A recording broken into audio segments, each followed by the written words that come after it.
Tatanggalin mo pinarga mo. Lahat ang nilagay mo. Ikaw may bayaran. Ayun! Kano binayad sa'yo? 5. Ano 5? 500? 5,000. Matagal mo nang ginagawa sa matanda? Anong dahilan bakit pinaperwisyo sa'yo ng tao?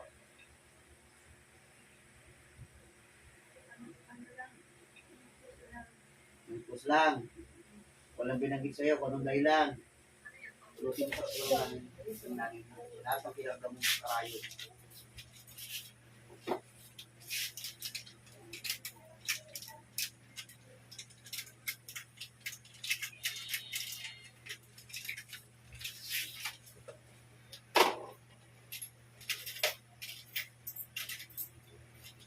Tuhod ang matanda, tanggalin mo. Pinagdam mo ng karayo niya. Ha? Sagutin mo ako. Oo. Sige, gunutin mo lahat yan. Ilang buwan mo na pinapera pa ito? Ilang buwan?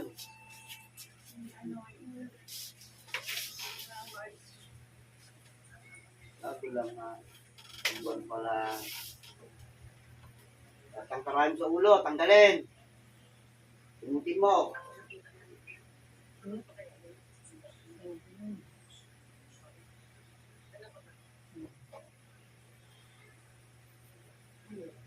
Yung man nagbuto sa'yo. Gunutin mo ako. May edad na, bata pa. Ha? Sagot! May edad na.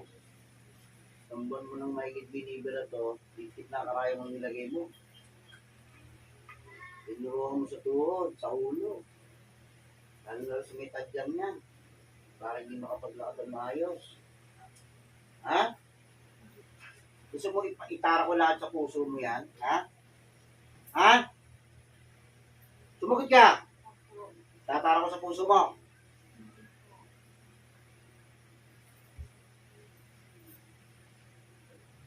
Naiba sa'yo, inggit galit. O, wala na? Hindi sakit po sa'yo, nanay. Hindi sakit pa. Wala na. Sige, tawagin natin ng buto sa'yo para urusahan ko rin. Pero kung nagutos, dali kang papasok sa loob ng katawan ng babae nito. Ayan na. Pasok.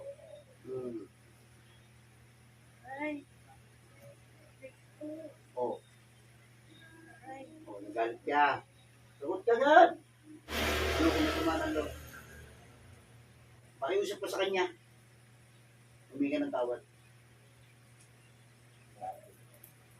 Ano ang malimot? Magsabi. Usapin mo, matanda. Gusto mo ibalik ko sa lahat ng karayan niyan? Ayaw mo. Kaya sige.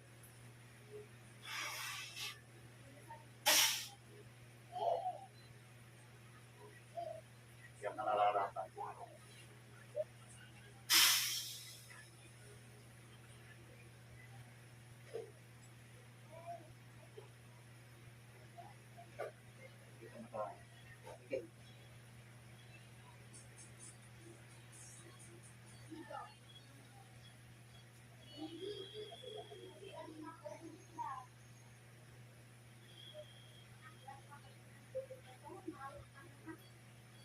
Dali.